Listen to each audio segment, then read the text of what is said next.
청년이 눈을 초롱초롱 빛내면서 물었다. 어떻게 해야 100만 달러를 벌 수 있습니까? 나는 대답했다.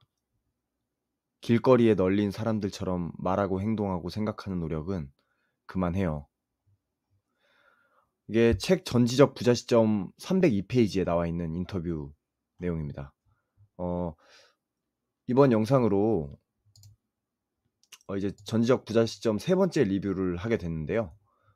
그 책 말미에 굉장히 저자가 생각하는 빠르게 부자가 되기 위한 방법 한 가지가 적혀 있어 가지고 그게 좀 인상 깊어서 요거까지 정리를 하면서 이 책에 대한 리뷰는 마치려고 합니다.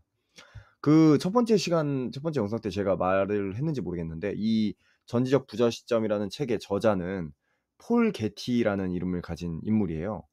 이미 사망을 했습니다. 1800년대 후반에 태어났던 사람인데 이분이 특이한 게 1957년에 포춘지 선정 미국 부자 1위, 그리고 또 1966년에 기네스북 선정 세계에서 가장 부유한 사람으로 꼽힌 인물이에요. 그리고 이 책은 그 폴 게티가 직접 요청에 따라서, 여러분 그 플레이보이지 아시죠? 성인 잡지. 거기에 연재한 내용을 엮은 겁니다. 그때 뭐 굳이 플레이보이에 왜 이 인터뷰를 실었냐는 이유에 대해서는 저자가 책에 그 초반에 좀 책 초반에 설명해 둔 부분이 있으니까 궁금하신 분들은 책을 또 읽어 보시면 될 것 같습니다. 이게 원래 국내에는 "큰 돈은 이렇게 벌어라."라는 제목의 책으로 출간이 됐었는데 절판된 이후에 정가의 3배 이상 가격에 팔리던 것을 2023년에 새롭게 번역하여 재출간한 책이 바로 이 전지적 부자 시점입니다. 그렇습니다. 그 제가 아까 서두에 말씀드렸던 것처럼 직접 그가 밝힌 빠르게 부자의 길로 들어서는 방법은요, 그게 뭐냐면 고정관념을 버리라는 얘기였어요. 고정관념. 고정관념이라는 거는 이제 사람의 어떤 특정한 상황이나 사람에 대해서 고정된 생각이나 믿음을 갖고 있는 걸 우리가 보통 고정관념이라고 하잖아요. 아니면 뭐 잘 변하지 않는 확고한 의식이나 관념 요런 거를 뜻하기도 하는데, 네, 여기서 말하는 저자가 말하는 고정관념이라는 거는 사회나 대중이 가진 집단 고정관념을 의미해요. 그러니까 일종의 군중심리 같은 거를 좀 의미하는 것 같거든요. 그래서 제가 아까 그 초반에 그 영상 초반의 대화 전문을 다시 한 번만 좀 더 볼게요. 그 청년이 이렇게 저자한테 물었던 거예요. "어떻게 해야지 일에서 성공하고 돈도 많이 벌 수 있을까요?" 그러니까 저자가 이렇게 답을 해요. "확실한 공식 같은 건 없습니다. 하지만 한 가지는 분명하게 말씀드릴 수 있어요. 길거리에 널린 사람들처럼 말하고 행동하고 생각하려는 노력은 그만하세요.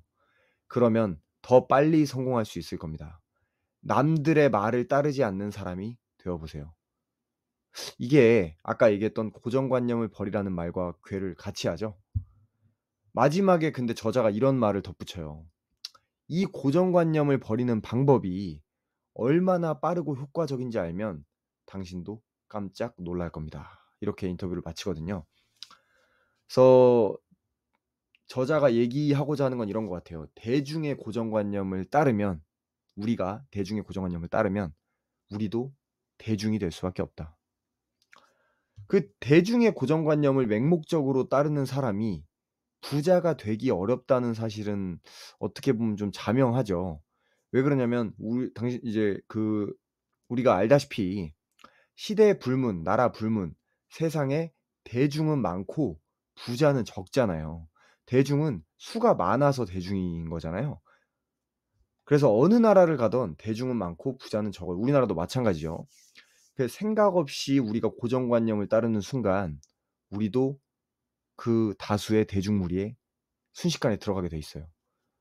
그러면 당연히 소수 집단인 부자가 되는 길은 요원해지는 거죠. 한편 책에는 저자가 당시에 이 책이 나왔을 때가 1950년대 60년대인데 당시의 젊은 사업가들을 걱정하는 부분이 나와요. 뭐라고 하냐면 이렇게 말합니다.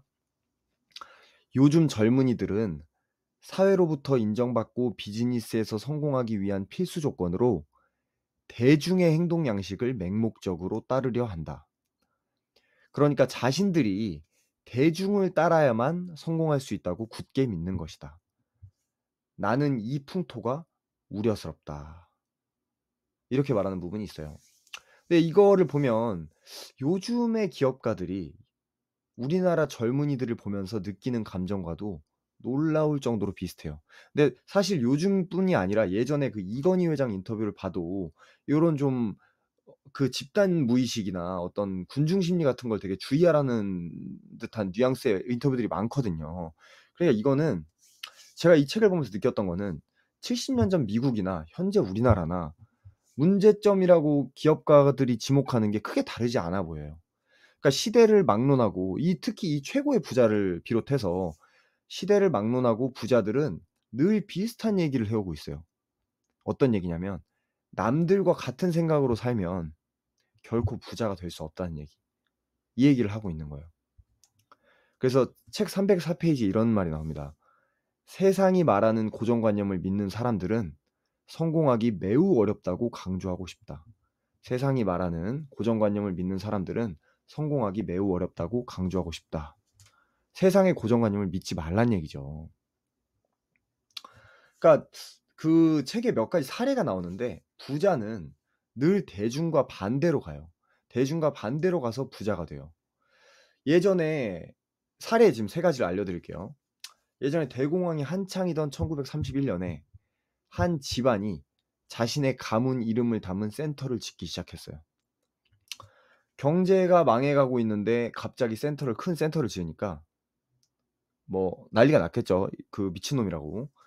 개인 소유로는 미국에서 가장 큰 상업 오락시설을 짓기 시작했던 거예요, 이 가문이. 그때 이제 대중들이 이런 말을 했어요. 저 센터는 세계에서 가장 큰 무용지물이 될 거라고. 그러나 이후 이 위대한 센터를 통해 이 집안은 천문학적 수익을 올리게 됩니다. 이 센터가 어딘지 알아요, 여러분? 이 센터를 지은 집안은 그 이름도 유명한 록펠러 가문이었습니다. 센터 이름은 록펠러 센터입니다. 두 번째 이런 게 있어요. 한때 호텔 가격이 하루가 다르게 곤두박질 쳤던 시기가 있었습니다. 그래서 모두가 이제 호텔 사업은 끝났다고 말했어요. 그래서 대부분의 호텔 경영자들이 그때 당시에 급하게 호텔을 팔아치우기 위해 혈안이 되어 있었습니다. 그런데 이 시기 오히려 호텔을 사들이고 지어대기 시작한 사내가 있었어요. 그러니까 다른 호텔 경영자들이 이 사내를 얼마나 한심하게 봤을지는 제가 굳이 말하지 않아도 아실 거예요. 그러나 대중의 정반대의 길을 갔던 그 사내는 이후 호텔 사업으로 천문학적 부자가 됩니다. 이 사내의 이름이 콘레드 힐튼이라는 이름을 가진 사내였어요. 예, 그 이름도 유명한 힐튼 호텔의 창업자의 이야기입니다. 자, 세 번째 얘기는 주식에 대한 얘기예요. 그러니까 한창 그 주식이 하락하던 시기, 대공황 시기를 얘기하는 것 같아요. 그 대중의 머릿속에는 오직 그 다수가 예측한 궁극적인 경제 재앙이 닥치기 전에 뭐라도 건지겠다는 생각밖에 없었어요, 이 시기에. 그래서 대중은 미친 듯이 주식을 팔고 있었습니다. 그런데 이때도 아랑곳 않고 주식을 사들였던 한 사내가 있었어요. 그러니까 대중의 고정관념을 용기 있게 이겨냈던 거죠. 이후 이 사내가 그때 사들인 주식 중에 어떤 거는 4,500%의 순이익을 가져다 준 것도 있었다고 해요. 자, 이 사내의 이름이 바로 이 책 저자인 폴 게티입니다. 폴 게티가 실제로 그 위기 상황 때 경제적 위기라고 사람들이 난리를 치던 그 상황에 대중의 고정관념과는 반대로 움직여서 이 큰 성과를 거뒀던 일화예요. 저자가 306 페이지에 이런 얘기를 남겨놨어요.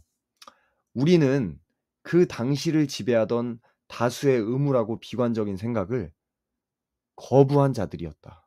록펠러, 힐튼, 폴 게티 이런 사람들이 다수의 의무라고 비관적인 생각을 거부한 자들이었대요. 그래서 부자가 됐대요. 네, 그렇습니다.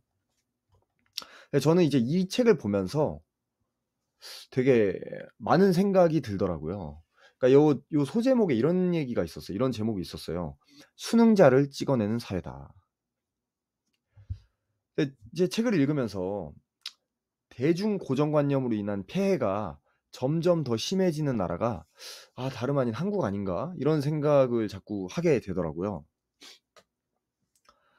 요즘은 제가 그 대중들의 어떤 고정관념을 보면은, 군중 심리 같은 걸 보면 좀 정도를 넘어섰다는 느낌을 받을 때가 굉장히 많아요. 그러니까 다수 의견에 반하는 사람이 한 명 나오면 모두가 약속이나 한 듯이 달려가서 멍석말이를 하고 신상을 까고 두들겨 패요. 한국이 이런 문화가 특히 심한 것 같아요. 그러니까 요즘은 정말이지 그 집단의 목소리에 반기를 들고 싶은 사람이 있다면 미리 여론몰이를 당할 각오를 해야 할 정도예요. 정말 재수없게 잘못 걸리면 반쯤 정신이 나간 정신병자로 몰릴 수도 있습니다. 그래서 이 한국식 멍석말이가 제가 볼 때는 점점 더 많은 한국인들을 다수의 늪에 빠뜨리는 것 같아요. 그 다수의 늪에 들어가면 다른 생각을 할 필요가 없죠. 다수가 믿는 대로 나도 믿으면 되니까. 그러니까 남들과 같은 생각을 하게 되니까 더 안전하게 느껴져요, 당장은. 이런 사람들이 점점 더 많아지면서 이 다수의 힘이 커져요. 그리고 더 커진 다수가 다른 목소리를 더 철저하게 두들겨 패요. 그죠? 악순환이 계속 반복되는 거예요. 그러니까 그 목소리가 무서워서 다수에 들어가게 되고, 그 다수의 힘은 더 커지고 또 다른 목소리를 내는 사람을 두들겨 패고, 요런 악순환이 이어지는 것 같다는 느낌을 제가 요즘 많이 받아요. 이게 뭐 문제죠. 근데 제가 뭐 이 문제를 지적하려고 이 얘기를 꺼낸 건 아니에요. 사실 저는 이제 이렇게 생각해요. '어차피 해결 불가능한 문제다.' 그래서 사실 제가 주목하는 거는 이 문제 그 자체가 아니에요. 그러니까 저는 이런 한국 특유의 집단 문화가 오히려 영상을 시청하는 이제 그 구독자분들과 저로 하여금 오히려 손쉽게 기회를 잡게 만드는 장치가 될 수 있다고 생각해요. 그러니까 한국은 정말이지 대중에게 다른 생각을 잘 못하게 만드는 사회다 보니까 기회 잡는 방법이 의외로 간단할 수도 있다. 그게 뭐냐면 그저 '다수의 의견이 옳다. 다수가 옳다. 다수가 정의다.' 이런 무의식을 과감하게 내려놔 버리면 되는 거예요. 그러니까 우리라도 그렇게 하자는 거예요, 우리라도. 영상을 시청하는 구독자분들과 저만이라도 그렇게 해 보자는 거예요. 그러니까 TV나 언론이 막 맞다고 소리 지르는 것들을 그대로 믿지 말고 위에서 차분하게 지켜보면서 의심하고 생각해 보자는 겁니다. 그러니까 우리가 이 말을 기억해야 돼요. 폴 게티가 했던 말인데 이것도. 다수가 다수라는 이유만으로 모든 것을 알 수는 없다. 폴 게티가 이런 말을 남겼어요. 다수가 언제나 옳다는 고정관념이 어쩌면 우리를 더 가난하게 만들고 있는 걸지도 몰라요. 그래서 무의식을 둘러싸고 있던 그 집단 고정관념, 우리의 무의식을 둘러싸고 있던 그 집단 고정관념에서 슬며시 빠져나오는 그 순간부터 우리는 대중과 다른 사고를 할 수 있게 되는 것 같아요. 제가 오늘도 뉴스를 보니까 그 우리를 화나게 만드는 뉴스 보도가 몇십 개 떠요. 계속 올라와요. 그러니까 뉴스만 보고 있으면 무슨 생각이 드냐면 내일이라도 당장 세상이 망할 것만 같아요. 그게 정상처럼 보여요, 당장 세상이 망하는 게. 당장이라도 경제가 폭삭 무너지고 사람들은 모두 길바닥에 나앉을 것만 같아요. 그런데 어디 그런가요? 그렇지 않죠. 이거를 좀 우리가 생각을 좀 해 봐야 될 것 같아요. 이런 자극적 보도를 쓴 기자는 일단 돈을 벌었죠. 그리고 대중을 분노와 공포에 몰아넣었어요. 방송국도 이 엄청난 조회수로 돈을 벌었어요. 그리고 대중을 분노와 공포에 몰아넣었어요. 그러면 정작 대중인 우리가 얻은 건 뭐지? 분노와 공포, 쓸데없는 고정관념만 쌓였어요. 그래서 저는 이제 이렇게 생각해요. '우리까지 집단 무리에 휩쓸릴 필요는 없다.' 그 고정관념을 버리고 모든 것을 좀 위에서 바라보려 노력해야 좀 새로운 시각을 가질 수 있게 되지 않을까 이런 생각을 합니다. 그 고정관념을 버리고 모든 것을 위에서 바라보려 노력하는 그 순간부터 이때부터 우리에게만 새로운 기회가 보이기 시작할 것이라고 생각해요. 책 310 페이지에 저자가 이런 말을 남겼습니다. 주변 사람들과 구별되는 말과 행동을 하는 사람만이 성공을 쟁취한다. 다르게 얘기하면 주변 사람들과 구별되지 않는 말과 행동을 하는 사람은 성공을 쟁취할 수 없다는 얘기죠. 우리 부디 주변 사람들과 구별되는 생각을 합시다. 고정관념을 버리고 군중심리에서 벗어나서 주체적인 생각을 할 수 있도록 노력을 해봅시다. 그러면 새로운 기회가 열릴 것이라고 생각합니다. 네, 제가 이 책을 한 줄 평으로 뭐라고 남겼냐면 역사상 최고의 부자와 단 둘이 앉아서 대화를 나눈 것 같은 기분이 들었다. 요런 한 줄 평을 남겼습니다. 책이 처음에는 몰랐는데 읽으면 읽을수록 좀 깊이가 있어가지고 옛날 사람이 쓴 책인데 어떻게 이렇게 깊이가 있고 오늘날에도 통할 만한 그런 철학들이 많을까 그런 생각이 많이 들었습니다. 궁금하신 분들은 책을 한번 빌려서 아니면 사서 읽어보시면 좋을 것 같습니다.